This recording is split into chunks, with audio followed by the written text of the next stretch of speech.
Welcome to the Talkin VAWLS Network. My name is Boogie Bentley. 26 days away from Tennessee kicking off this 2025 season. We're only 4 practices in to fall camp, but it's that time of year, guys. It's that time of year where everybody overreacts. We all overreact to every little clip we see on the internet, whether it's on Twitter, whether it's on YouTube, wherever it's at. We're overreacting. Either the sky is falling or it feels like 98 and this football team's going to go out and win a national championship. I think the truth probably lies somewhere in the middle, but one of the big talking points is that quarterback competition. Also, a lot of talk around the wide receivers, more specifically the depth. We know Tennessee only has 7 scholarship wide receivers, and 3 of those 7 guys are true freshmen. So when you see a headline like this one right here on the screen, it is cause for concern. It creates some panic. My DMs suddenly start to fill up. My phone is blowing up. Boogie, what is going on? Knoxville News Sentinel puts it out. Mike Matthews' injury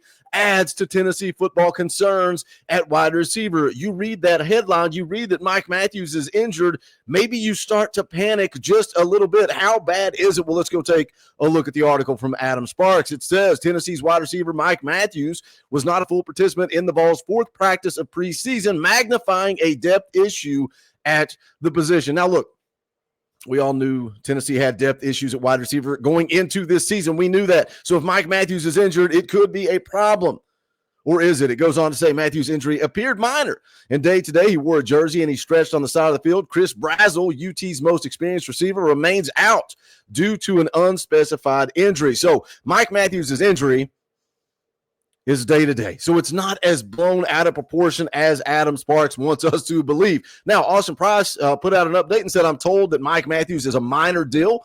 They want to get it healed up. He should be back early in the week, probably by the next practice. So the Vols are off today. They'll be back on the practice field tomorrow and also Wednesday. So I don't think this Mike Matthews injury is as big of a deal as some people are acting. Now, he mentions Chris Brazzell here, an unspecified injury. That has also been confirmed by VolQuest, that he's in an acclimation period and he's expected back sometime this week. So Tennessee doesn't have any wide receivers truly out, truly injured right now. If it was game day, game week, these wide receivers would be full steam ahead. Goes on to kind of magnify the situation here that Tennessee only had 5 healthy scholarship wide receivers at practice on August the 3rd. They included redshirt freshman Braylon Staley, redshirt freshman Amari Jefferson, freshman Travis Smith, Brad Jackson, and Joakim Dotson as well. So again, Mike Matthews banged up, nicked up, injured. Yes. Is it a cause for concern?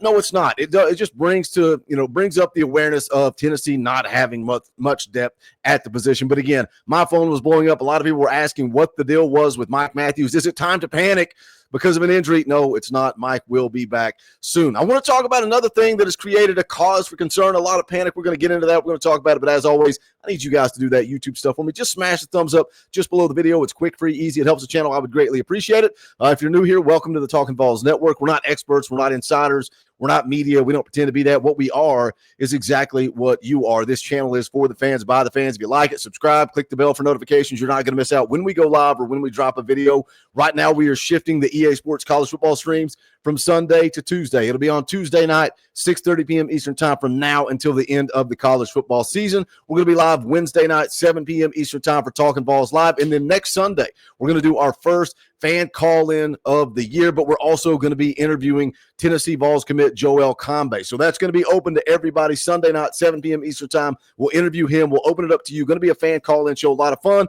And then moving forward, those are going to be members-only streams. Also want to give a quick shout-out to you guys, man. Foulming set up the GoFundMe. You guys have been very generous. Over $2,000 already raised, so we can put that towards the flood damage. The restoration company is coming in today, hopefully removing all their equipment, and then we can start the process of the build back. So again, not where we need to be, but man, you guys have been very generous, and we are grateful for that. If you want to contribute to the Flood Recovery Fund, I'll put that link in the description. I'll also pin it at the top of the comment section. But thank you from the bottom of our hearts to everybody that has given a little money to that. We appreciate you guys. All right, let's talk about something else that's got everybody up in arms, and that's this quarterback competition. The quarterbacks and the wide receivers and routes on air. Man, oh man, have I never seen anything overreacted to quite like we overreact to routes on air. We're talking about wide receivers running routes, quarterbacks throwing passes, and no defense on the field. That's what everybody is talking about right now. It's got everybody up in arms. But let's go take a look at this. Let's go take a look at this play. And you can see this is Tennessee football Twitter account that put it out. Colton Hood making a play on defense. Let's take a watch. Now, he makes the play, right? The football's there, severely underthrown, and maybe that's the cause for concern. Severely underthrown there, but Colton Hood comes up with the turnover, makes a play. Everybody's saying, okay, but why are we overreacting? What are we freaking out about? Yes, it's an underthrow. Yes, it's an interception. Well, here's where the conspiracy theory comes in. You can see the play there from Colton Hood again, but let's pause it, and let's rewind to the beginning of the clip, and draw your eyes to this right here. What is this right here? Why is this blurred out? Why is this player blurred out? And that is what is creating all the conspiracy theories on Twitter are absolutely comical. Does Tennessee not want us to know who threw this interception? Are the Vols trying to protect one of their quarterbacks? Why is this player blurred out? And again, I've heard everything under the sun. I've heard that they're blurring out one of the quarterbacks that threw this football. I've heard that it's Boo Carter. Boo Carter's back on the practice field, and they don't want us to know it. Boo Carter's out there playing offense, and they don't want anybody to see it, so they're blurring it out. I've also heard that it's a raindrop. It is a raindrop that's on the lens, and that's what's causing. But I don't buy into that. I don't buy into the raindrop because, watch, as the camera moves, so does the blur. We see it move here even more. Now, I don't think this is a quarterback. It looks like a red jersey. Are the quarterbacks wearing red, or are they wearing green this year? I think they're wearing red. Is it the quarterback? I'll let you guys speculate. You guys can decide. Why is the Vol Twitter account blurring out a player on offense? Now, you go over to TikTok, doesn't look like it's blurred out. I saw somebody post that on VolQuest, and it looks like Jeremiah T-Lander. I don't know who this is or what it is, but it has Vol Twitter up in arms because it would make sense. If they blur out a quarterback, well, I could totally see Josh Heupel saying, I don't want that on the internet. I don't want everybody running wild. I don't want everybody forming opinions off of one play in fall camp. Now, why are we talking about this? Why are we bringing up routes on air?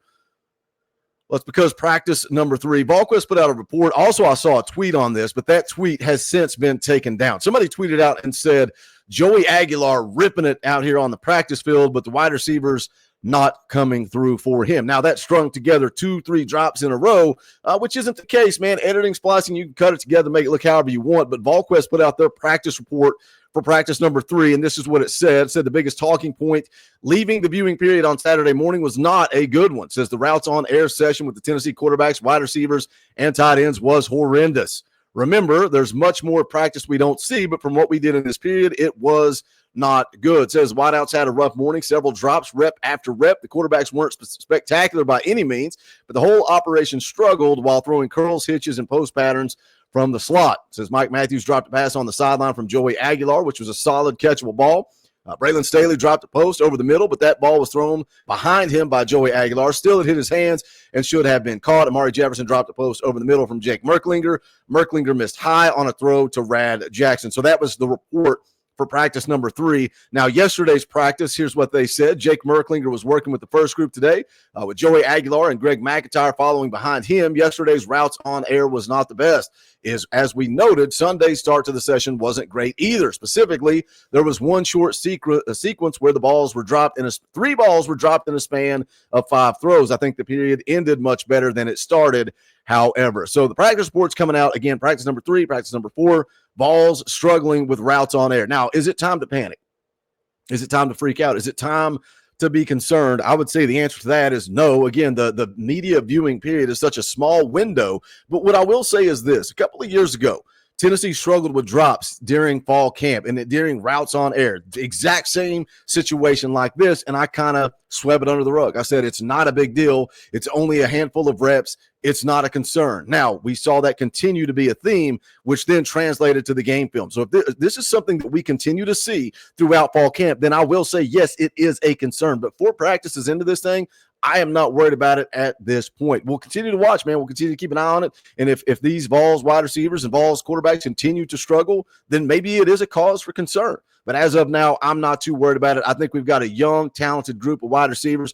Depth is a concern, obviously, right? That's why you see the article from Adam Sparks, and it creates panic, which is exactly what he wanted. When you put the title as Mike Matthews' injury adds to Tennessee's depth concerns, you want people to click that article only to say he's not even going to miss just this one practice, and then he'll be back. So, but it does kind of magnify that Tennessee does have a depth issue at that wide receiver position. What are your thoughts? Jump in the comment section. Let's talk about it. As always, smash the thumbs up. On the way out the door, we got brand new merchandise. Go to bonfire.com/store/Talkin VAWLS. We got brand new TN themed merchandise. You can check that out. I'll put the link in the description. You can also support this channel by hitting the join button down below. Only $1 a month. We appreciate that support. Again, thank you. Thank you to every single person that has donated to that GoFundMe. Hopefully, they get that equipment out today, and I can create a makeshift office, and we can get back to making regular videos, streaming, and then hopefully Tuesday night we got the EA Sports College Football stream at 6:30 p.m. Eastern Time. But that is going to do it for this one. This is the Talkin VAWLS Network. My name is Boogie Bentley. Go Big Orange.